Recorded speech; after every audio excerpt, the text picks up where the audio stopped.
नमस्कार. कॅन्सरविषयी जाणू काही या ज्ञानवर्धक सदरामध्ये मी शुभम गोसावी, विश्वराज हॉस्पिटलतर्फे तुमच्या सगळ्यांचं स्वागत करतो.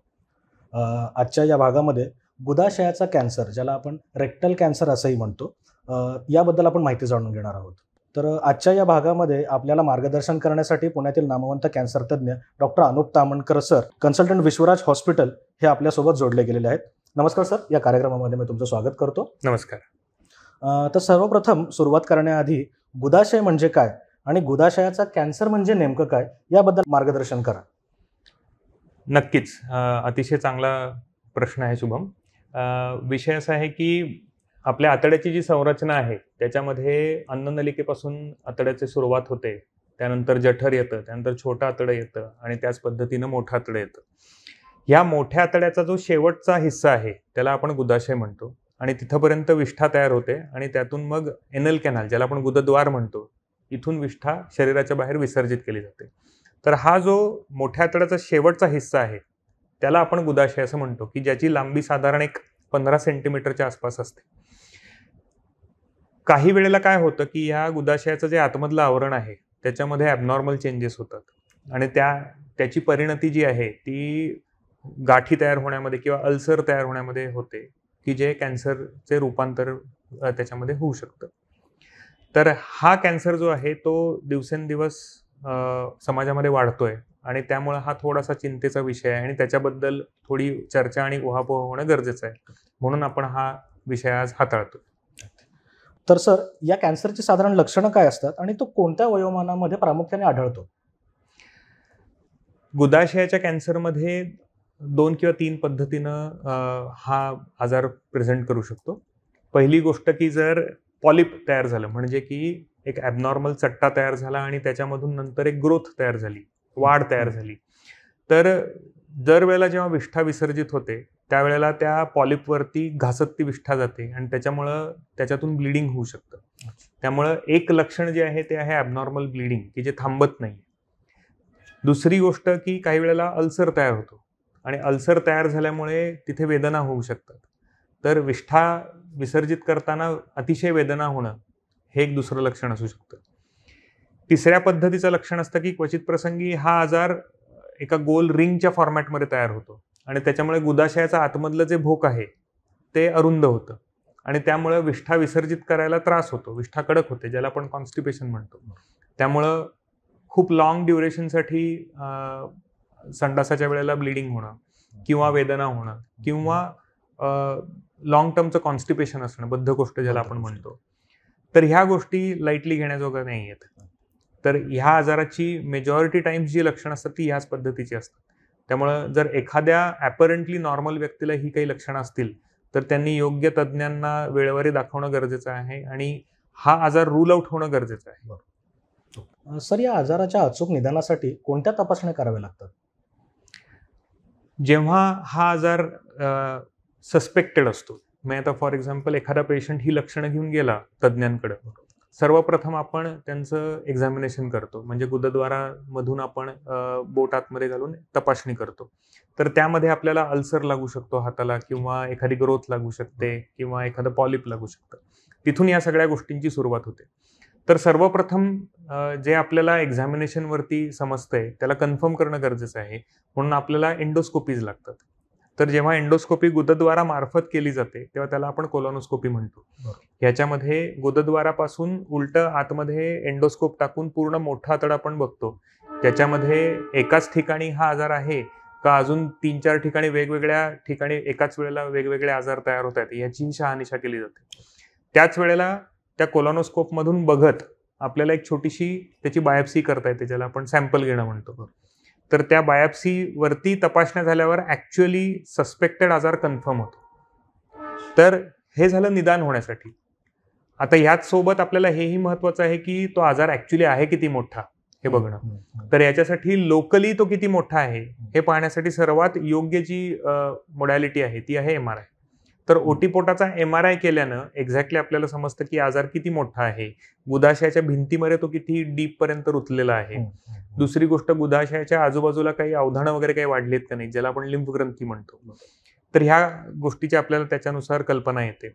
त्याचं आपल्याला खूप दूरगामी बेरिंग आहे पुढे जाऊन उपचारामध्ये. त्यानंतर कॅन्सर म्हटलं की सर्वात महत्त्वाची गोष्ट आपल्याला बघायची असते की शरीरात कुठं काय गेलंय की नाही गेलंय.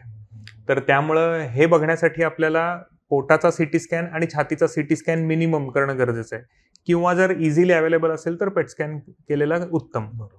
त्याच पद्धतीनं काही रक्त तपासण्या असतात ज्याला आम्ही ट्युमर मार्कर्स म्हणतो. तर ह्याच्यासाठी CEA कार्सिनो एम्ब्रियोनिक अँटीजेन नावाचा एक ट्युमर मार्कर आहे, की हा ट्युमर मार्कर आपण तपासतो निदानाच्या वेळेलाच, की ज्याचा आपल्याला पुढे फॉलोअपमध्ये फायदा होऊ शकतो.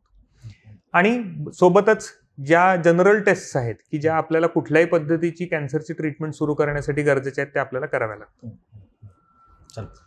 तर माझा पुढचा प्रश्न असा आहे डॉक्टर, की या कॅन्सरच्या नेमक्या किती अवस्था म्हणजे स्टेजेस असतात ते आमच्या प्रेक्षकांना सांगा. आता हा आमच्या OPD मध्ये विचारला जाणारा सर्वात कॉमन प्रश्न आहे की कुठल्या स्टेजमध्ये हे सांगा. सगळेजण घाबरलेले असतात जेव्हा निदान झालेलं असतं त्यावेळेला. तर ढोबळमानानं आपण असं म्हणू शकतो की या कॅन्सरच्या 4 अवस्था असतात, स्टेजेस असतात. तर पहिली अवस्था म्हणजे अगदी छोटासा कोंब, म्हणजे लागतोय नाही लागतोय हाताला किंवा कोलोनोस्कोपीवरती जेमतेम दिसतोय एवढासा कोंब, ह्याला आपण पहिली अवस्था म्हणतो. ह्याच्या आधी ही प्री कॅन्सरस अवस्था असते की जी असं म्हणतात की 5 ते 10 वर्ष असते. म्हणजे माणसाला लक्षणं नसतात पण आतमध्ये तो कोंब हळूहळू वाढत असतो, त्याचं अजून कॅन्सरमध्ये रूपांतरण झालेलं नसतं. एके दिवशी साधारण 5 ते 10 वर्षांमध्ये हळूहळू त्याच्यामध्ये बदल घडून स्टेज 1चा कॅन्सर तयार होतो. स्टेज 2 म्हणजे तिथल्या तिथंच असलेली गाठ पण मोठी झालेली गाठ, थोडीशी गुबगुबीत झालेली गाठ. स्टेज 3 म्हणजे गाठ पण आहे आणि गुदाशयाच्या आजूबाजूला काही लिम्फ ग्रंथी सुद्धा वाढलेले आहे. आणि स्टेज 4 ज्याला आपण म्हणतो ते म्हणजे की शरीरात इतरत्र पसरलेली गाठ, म्हणजे की समजा आपल्याला लिव्हरमध्ये काही डिपॉझिट्स दिसत आहेत किंवा लंग्समध्ये दिसत आहेत, फुफ्फुसामध्ये दिसत आहेत, हाडांमध्ये दिसतात, किंवा पोटाच्या आतमधल्या आवरणांमध्ये ज्याला आम्ही पेरिटोनियम म्हणतो त्याच्यामध्ये काही अंश दिसत आहेत. तर ह्याला आपण स्टेज 4 किंवा पसरलेली अवस्था असं म्हणतो. सर, आता या कॅन्सरच्या निदानानंतर उपचाराची योग्य दिशा काय, त्याबद्दल थोडंसं मार्गदर्शन करा. नक्कीच. आता ह्याच्यामध्ये कसं आहे की पूर्वापार आमचा जो अप्रोच होता तो थोडासा वेगळा होता. म्हणजे साधारण ह्या आधी 2000च्या आसपास किंवा एक 20 वर्षापूर्वी जर तुम्ही म्हणालात तर मेजॉरिटी वेळेला जेव्हा रेक्टल कॅन्सरचं निदान व्हायचं त्यावेळेला सुरुवातीला पटकन सर्जरी केली जायची. ह्याच्यामध्ये प्रॉब्लेम असा होता की किंवा मी असं म्हणेन की दुहेरी प्रॉब्लेम होता. एक प्रॉब्लेम असा होता की गुदाशयाच्या जवळच गुदद्वार असतं आणि त्यामुळे गुदद्वाराची झडप म्हणजे एनल कॅनल ज्याला आपण म्हणतो ती वाचवता येण्याची शक्यता कमी असायची. त्यामुळे बऱ्याच पेशंट्सना आम्हाला एनल कॅनल काढून टाकायला लागायचा आणि त्यांना एक परमनंट कोलॉस्टॉमी करावी लागायची. हा एक प्रॉब्लेम होता. दुसरा प्रॉब्लेम असा की एवढं सगळं करूनही आजार परत यायची जी शक्यता होती ती थोडीशी जास्त होती. म्हणजे बऱ्याच पेशंट्समध्ये आम्ही लोकल रिकरन्स बघायचो, म्हणजे तिथल्या तिथे परत आलेला आजार बघायचो. तर ह्या सगळ्यांवरती चर्चा झाल्यावर, मंथन झाल्यावर जगभरामध्ये बरेचसे मोठे मोठे स्टडीज झाले ज्याला आम्ही रँडमाइज कंट्रोल ट्रायल्स म्हणतो. आणि त्याच्यानंतर युजली जो आम्हाला स्टेज 3चा आजार मिळतो की जो आपल्या इकडे सर्वात कॉमन आहे, त्याच्यामधली आमची जी ट्रीटमेंट करण्याची पद्धत आहे ती थोडीशी बदलली. त्यामुळे आता स्टेज 3चा रेक्टल कॅन्सर की जे आपल्या इंडियातलं सर्वात कॉमन डायग्नोसिस आहे रेक्टल कॅन्सरमधलं, जेव्हा निदान होतं त्यावेळेला सुरुवातीला आम्ही डायरेक्टली सर्जरी करत नाही. मेजॉरिटी पेशंट्समध्ये आम्ही पहिल्यांदा किमोथेरपी आणि रेडिएशन या 2 गोष्टींचा वापर करतो. किमोथेरपी म्हणजे सलाईनसारखं किंवा गोळ्यांच्या मार्फत दिलं जाणारं औषध की जे पूर्ण शरीरामध्ये भिनतं आणि जिथं जिथं आजाराचे अंश असण्याची शक्यता असते त्याला मारतं, अगदी सोप्या भाषेत सांगायचं तर. रेडिएशन म्हणजे स्ट्रॉंग एक्सरेज, अगदी सिंपल भाषेत सांगायचं तर, की जे ओटीपोटाला जिथं गाठ आहे त्या ठिकाणी फोकस करून रेडिएशन दिलं जातं, म्हणजे स्ट्रॉंग एक्सरेज दिले जातात. तर सुरुवातीला किमोथेरपी आणि रेडिएशनचा इलाज केल्यामुळे फायदा असा होतो की गाठ छोटी व्हायला सुरुवात होते, पेशंटचे जे सिम्पटम्स आहेत किंवा त्रास जो आहे तो पटकन आटोक्यात येतो, पेशंटचं खाणं पिणं सुधारतं, ओव्हरऑल पेशंटची जनरल कंडिशन सुधारते. आणि ह्याच्यानंतर आम्ही जेव्हा सर्जरीला जातो तेव्हा 2 फायदे आहेत की जे आधी नव्हते. एक म्हणजे गुदद्वार वाचवता येण्याची जी शक्यता आहे आपली ती वाढते, आणि दुसरी गोष्ट म्हणजे की लोकल रिकरन्स म्हणजे लोकली जिथे आजार परत यायची जी शक्यता आहे ती कमी होते. त्यामुळं सद्यस्थितीला जो योग्य क्रम आहे तो आहे हं. किमोथेरपी, रेडिएशन, हं, हं. त्याच्यानंतर ऑपरेशन. हं. आणि हे सगळं झाल्यानंतर जे स्पेसिमेन आहे ते तपासणीला जातं. त्या हं. तपासणीमध्ये काय दिसतं ह्याच्यानुसार ठरतं की आपल्याला किमोथेरपी लागणार आहे की नाही लागणार आहे, हं, हं. आणि किमोथेरपी लागणार असेल तर कुठल्या फॉर्मॅटमध्ये लागणार आहे, किती दिवस द्यायची, म्हणजे की गोळ्यांच्या स्वरूपात फक्त द्यायची आहे का गोळ्या आणि सलाईन ह्याचा दोन्हीचा वापर करायचा आहे का फक्त सलाईनच्या फॉर्मॅटमध्ये करायचं. आजकाल नवीन पद्धतीच्या टार्गेटेड थेरपी सुद्धा अवेलेबल आहेत की ज्याच्याने आजारावरती नियंत्रण आणखीन जास्त सोपं झालेलं आहे आणि क्युअर रेट्स वाढलेले आहेत, म्हणजे संपूर्ण बरं होण्याची जी शक्यता आहे ती वाढलेली आहे. त्यामुळे रेक्टल कॅन्सरच्या ट्रीटमेंटमध्ये खूप सारे सद्यस्थितीला ॲडव्हान्सेस चालू आहेत आणि योग्य तज्ज्ञांचा सल्ला घेऊन ह्या पद्धतीच्या रुग्णांनी सर्वोत्तम उपचार पद्धतीला सामोरं जावं हा त्यातला उद्देश आहे. सर, या कॅन्सरच्या इलाजासाठी काही आधुनिक उपचार पद्धती अवेलेबल आहेत का? नक्कीच. म्हणजे जसं आपण आधी डिस्कस केलं बरोबर. की रेडिएशन ही गोष्ट आता आम्ही जास्त कॉमनली वापरतो, तर रेडिएशनच्या टेक्निक्समध्ये पण भरपूर सुधारणा झालेली आहे. त्यामुळे पूर्वी लोकांना रेडिएशनचे बऱ्यापैकी साईड इफेक्ट्स व्हायचे की जे खूप कमी झालेले आहेत. त्यामुळे आता खूप फोकस्ड रेडिएशन अवेलेबल आहे की ज्याच्यामध्ये फक्त कॅन्सरच्या आजूबाजूलाच रेडिएशन दिलं जातं आणि आजूबाजूचे जे नॉर्मल अवयव आहेत ते स्पेअर होतात त्यातून, आणि त्याच्यामुळं रेडिएशनचे साईड इफेक्ट्स बऱ्याच अंशी कमी होतात. दुसरी गोष्ट जी आपण ऑपरेशनची पद्धत आहे त्याच्यामध्येही खूप आमूलाग्र बदल झालेले आहेत. म्हणजे पूर्वीच्या काळी जेव्हा आजार गुदद्वाराच्या अगदी जवळ असायचा, 2 सेंटीमीटर 3 सेंटीमीटरवर, त्यावेळेला गुदद्वार वाचवण्याचं कुठलं टेक्निक अवेलेबल नव्हतं. पण आता इंटरस्फिंक्टरिक रिसेक्शन नावाचं एक नवीन सर्जिकल टेक्निक आपण डेव्हलप केलेलं आहे की ज्याच्यामध्ये अगदी गुदद्वाराच्या जवळ जरी कॅन्सर असला तरी त्याच्यामध्ये सुद्धा आपण गुदद्वार वाचवण्यासाठी प्रयत्न करू शकतो आणि अशा पेशंट्सना त्याचा फायदा करून देऊ शकतो. आणि तिसरी गोष्ट, जसं आपण आधी डिस्कस केलं की काही टार्गेटेड थेरपी सुद्धा सद्यस्थितीला अवेलेबल झालेल्या आहेत की ज्याचा जर सुयोग्य वापर जर आपण केला तर त्याच्यामुळं बऱ्याच पेशंट्सना लॉंग टर्म क्युअर मिळू शकतं. तर सर, आपण जसं म्हणालात तर या कॅन्सरच्या उपचारासाठी साधारणपणे कितपत खर्च येतो, आणि जसं की आपण बघतो समाजातील काही दुर्बल असतात रुग्ण, त्यांच्यासाठी काही योजना वगैरे आहेत का अवेलेबल? हां, म्हणजे तसं बघायला गेलं तर ज्या आधुनिक उपचार पद्धती आहेत त्या बऱ्यापैकी खर्चिक आहेत, नाही असं नाही. आणि ही ट्रीटमेंटही बऱ्याच कालावधीसाठी चालते. म्हणजे सगळं जर आपण विचाराधीन घेतलं तर साधारण ट्रीटमेंटचा स्पॅन 6 ते 9 महिन्यापर्यंत जाऊ शकतो. आता ह्याच्यामध्ये बऱ्याच ठिकाणी आपण आर्थिकदृष्ट्या दुर्बळ असलेल्या पेशंटसाठी मदत करू शकतो. काही गव्हर्नमेंटच्या योजना आहेत, म्हणजे मुख्यमंत्री सहायता निधी आहे, प्रधानमंत्री सहायता निधी आहे किंवा आयुष्यमान भारत कार्ड आहे. ह्याच्यामार्फत बऱ्याच ठिकाणी आपण गोष्टींचं नियोजन करू शकतो. त्याच पद्धतीनं विश्वराज हॉस्पिटल सारख्या ठिकाणी काही NGO सुद्धा मदत करतात की ज्याच्यामध्ये काही प्रायव्हेट चॅरिटेबल ऑर्गनायझेशन आहेत की ज्या अशा पद्धतीच्या गरजू पेशंटसाठी निधी उपलब्ध करून देतात की ज्यामुळेही अशा पेशंट्सना फायदा मिळू शकतो. त्यामुळं हे सगळं सांगण्याचा उद्देश हा आहे की जे कोणी पेशंट्स गरजू आहेत त्यांनी योग्य ठिकाणी योग्य वेळेला मदत मागणं गरजेचं आहे. मदत अवेलेबल नक्कीच होईल. बरोबर. तर सर, माझा पुढचा प्रश्न असा आहे की कॅन्सर बरा होऊ शकत नाही याची एक साधारण आपल्याकडे धारणा किंवा गैरसमज असते. थोडंसं आम्हाला त्याबद्दल जरा तुमचं मार्गदर्शन हवं आहे. हो, म्हणजे ऍक्च्युली जेव्हा सगळं डिस्कशन आमच्या क्लिनिकमध्ये होतं त्याच्यानंतर सर्वात महत्वाची गोष्ट हीच असते आणि ती हा अतिशय कॉमन प्रश्न आहे की हा बरा होणार का नाही होणार किंवा किती आयुष्य शिल्लक आहे. आता विषय असा आहे की कॅन्सर बरा होऊ शकतो का नाही ह्याचं प्लेन अँड सिम्पली उत्तर हो किंवा नाही मध्ये देता येत नाही. तर आमच्या क्षेत्रामध्ये आम्ही टक्केवारीमध्ये बोलतो. तर स्टेज ही जी गोष्ट आहे याच्यानुसार ठरतं की किती टक्के पेशंट्स संपूर्ण बरे होणार, ज्याला आम्ही क्युअर रेट म्हणतो. तर स्टेज 1 मध्ये समजा निदान झालं तर साधारण अशा कॅन्सर्समधून 95 ते 98% लोक ठीक होतात. स्टेज 2 मध्ये आलं तर साधारण एक 80 ते 85% ठीक होतात.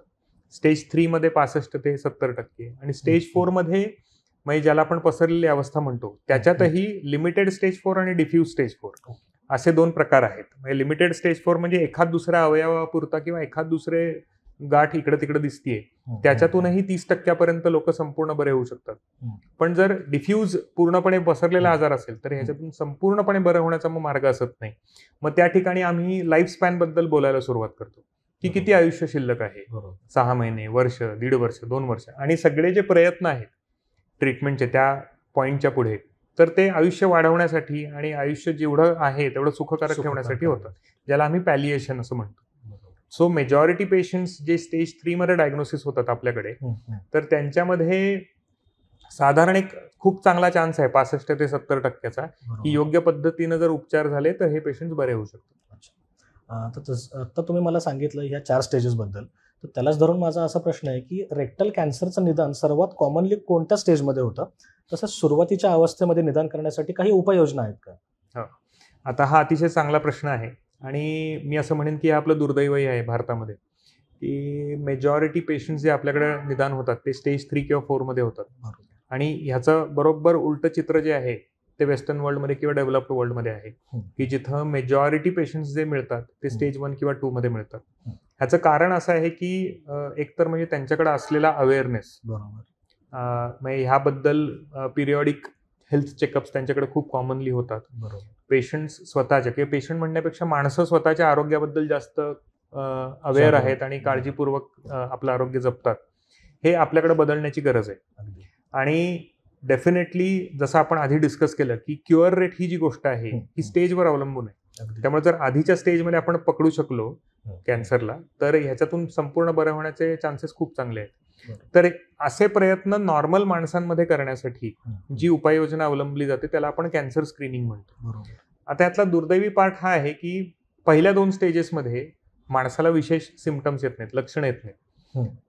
लक्षणे यायला सुरुवात होते त्यावेळेला युजली ते स्टेज 3 पर्यंत पोहोचलेले असतात. त्यामुळे सद्यस्थितीला कॅन्सर स्क्रीनिंगमध्ये आपल्याला टार्गेट अशा लोकांना करायचं आहे की ज्यांना हेल्थ अवेअरनेस आहे पण सध्याला लक्षणं नाही आहेत. सो त्यामुळं अशा पेशंट्समध्ये पिरियॉडिकली आपण काही उपाययोजना अवलंबू शकतो. फॉर एक्झाम्पल वयाची 50 एकदा क्रॉस झाली, पुरुष असो किंवा स्त्री असो, तर 10 वर्षातून एकदा त्यांनी कोलोनोस्कोपी करून घ्यायला पाहिजे. बरोबर. भले लक्षणं असोत किंवा नसोत. तेव्हा जाऊन आपण स्टेज 1 किंवा 2 मध्ये आजार पकडू शकतो. ह्याचा दुसरा ॲडव्हान्टेज हा आहे की जर अर्ली स्टेजमध्ये आपण आजार पकडला तर त्याची उपाययोजनाही छोटी लागते. म्हणजे आपल्याला किमोथेरपी लागेलच असं गरजेचं नाही, रेडिएशन लागेलच असं गरजेचं नाही. छोट्या सर्जरीमध्ये सुद्धा भागू शकतं, ज्याला आम्ही ट्रान्स एनल एंडोस्कोपिक सर्जरी म्हणतो. म्हणजे पोट उघडून ऑपरेशन करायची गरज नाही. बऱ्याच पेशंट्समध्ये आम्ही गुदद्वारा मार्फतच एंडोस्कोपिकली ऑपरेशन करून ट्यूमर काढू शकतो. सो हे सगळे ॲडव्हान्टेजेस आहेत कॅन्सर स्क्रीनिंगचे आणि त्याच्यासाठी योग्य सेंटरला जाऊन लोकांनी त्याचा लाभ घेणं गरजेचं आहे. तर सर सध्या कॅन्सरचं प्रमाण किंवा या कॅन्सरचं जर प्रमाण आपण पाहिलं तर ते वाढताना आपण बघत आहोत. तर हा जो काही आजार आहे किंवा हा कॅन्सर आहे हे टाळण्यासाठी काही खबरदारी आपण घेऊ शकतो का? नक्कीच. हा अतिशय ज्वलंत प्रश्न आहे आणि डेफिनेटली ही काळाची गरज आहे की आपण ह्याच्यावरती मंथन करायला पाहिजे. आत्तापर्यंत आपण बोललोय की कॅन्सरची लक्षणं काय असतात, ट्रीटमेंट कशी करायला पाहिजे किंवा अर्ली स्टेजमध्ये पकडण्यासाठी ज्याला आपण कॅन्सर स्क्रीनिंग म्हणतो ते करायला काय करायला पाहिजे. पण मूलभूत प्रश्न हा आहे की शक्यतो जर आपल्याला कॅन्सर होऊच द्यायचा नसेल तर काय उपाययोजना अवलंबायला पाहिजे. Because prevention is always better than cure असं आपण म्हणतो. आता ह्याच्यासाठी ठराविक ठोकताळे नाहीयेत, पण एक जो काही wide spread population based studies झालेले आहेत त्याच्यामधनं काही ठराविक मुद्दे आपल्याला सामोरे येतात. म्हणजे स्थूल शरीर यष्टी, पोट सुटलेलं असणं, डायबिटीस, नॉन व्हेजिटेरियन डाएट म्हणजे त्यातल्या त्यात रेड मीट ज्याला आपण मटण म्हणतो, तर मटणाचं अतिसेवन, अल्कोहोलचा इंटेक आणि तंबाखू हे काही प्रमुख रिस्क फॅक्टर्स आहेत की ज्याच्यामुळं अशा लोकांच्या मध्ये रेक्टल कॅन्सर होण्याची शक्यता वाढते. त्यामुळं जर प्रिव्हेंटिव्ह उपाययोजना करायची असेल तर ह्याच्या उलटं आपल्याला काम करायला पाहिजे. म्हणजे नियमित व्यायाम करणं, पोट सुटू न देणं, लीन थिन बॉडी वेट मेंटेन करणं, आहारामध्ये प्रथिनांचा इंटेक जास्त, फायबरचा इंटेक जास्त आणि पिठूळ पदार्थ ज्याला आपण कार्बोहायड्रेट म्हणतो, कार्बोहायड्रेट आणि स्निग्ध पदार्थ म्हणजे फॅट ह्याचा इंटेक कमी ठेवणं हे अतिशय महत्त्वाचं आहे. त्याच पद्धतीनं हिरव्या पालेभाज्या, ताजी फळं ह्यांचं नियमित सेवन असणं आहारामध्येही गरजेचं आहे. आणि कॉन्स्टिपेशन हा एक प्रमुख मुद्दा आहे. कॉन्स्टिपेशन शक्यतो आपण टाळायला पाहिजे. त्याच्यासाठी जी काही उपाययोजना करावी लागते म्हणजे हाय फायबर डाएट जसं आपण आधी डिस्कस केलं, पाण्याचं भरपूर सेवन, ह्या सगळ्या गोष्टींचा उपाययोजना करायला पाहिजे. आजकाल अजून एक गोष्ट आम्ही अनुभवतो आहोत की रेक्टल कॅन्सरचं जे ॲव्हरेज एज आहे की जे पूर्वी 60 मध्ये होतं ते आता हळूहळू कमी व्हायला लागलेलं आहे आणि तो अजून तरुण वयोमानामध्ये दिसायला सुरुवात झाली. म्हणजे 25मध्ये 30 मधले पेशंट सुद्धा आमच्याकडे येतात. तर ह्या मागे अनुवंशिकताही असू शकते. अगदी. म्हणजे आपल्याला जन्मजात काही जनुकांमध्ये बदल असतील, म्युटेशन्स ज्याला आपण म्हणतो, तर असे म्युटेशन्स झाल्यामुळे अर्ली एजमध्ये रेक्टल कॅन्सर डेव्हलप व्हायची शक्यता वाढते. तर अशा पद्धतीची जर काही हिस्ट्री असेल फॅमिलीमध्ये, तर योग्य वेळी आपल्याला आपल्या रक्ताची तपासणी करून घेणं गरजेचं आहे, की जेणेकरून ज्याला आम्ही हेरिडिटरी कॅन्सर स्क्रीनिंग म्हणतो, तर काही पर्टिक्युलर म्युटेशन्स आपल्या रक्तामध्ये मिळतात का, असं जर मिळालं तर अशा पेशंट्समध्ये आपल्याला काही पर्टिक्युलर कॅन्सर स्क्रीनिंग स्ट्रॅटेजीज अवलंबून घ्याव्या लागतात, की ज्याच्यामध्ये पिरियॉडिक एंडोस्कोपी ज्या आपण 10 वर्षातून एकदा करतो त्या जास्त लवकर कराव्या लागतात, लवकरच्या एजमध्ये सुरू कराव्या लागतात. आणि त्याचं एक महत्त्वाचा मुद्दा हा आहे की समजा जर पॉलिप दिसलं की जे प्री कॅन्सरस अवस्था आहे कॅन्सरची, तर ते पॉलिप कोलॉनोस्कोपिकलीच काढतायत, म्हणजे जेणेकरून एखादी ओपन सर्जरी किंवा मोठा त्रास देणारा उपचार आपण टाळू शकतो. तर अशा पद्धतीचे प्रिव्हेंटिव्ह स्ट्रॅटेजीज आपण अवलंबायला हव्यात. खूप खूप धन्यवाद डॉक्टर. आज तुम्ही दिलेली ही माहिती आमच्या विश्वराज हॉस्पिटलच्या प्रेक्षकांना नक्कीच उपयोगी पडेल आणि भविष्यात तुमच्याकडून इतर कॅन्सरबद्दलही जाणून घ्यायला आमच्या प्रेक्षकांना आणि मला नक्कीच आवडेल. धन्यवाद. थँक्यू.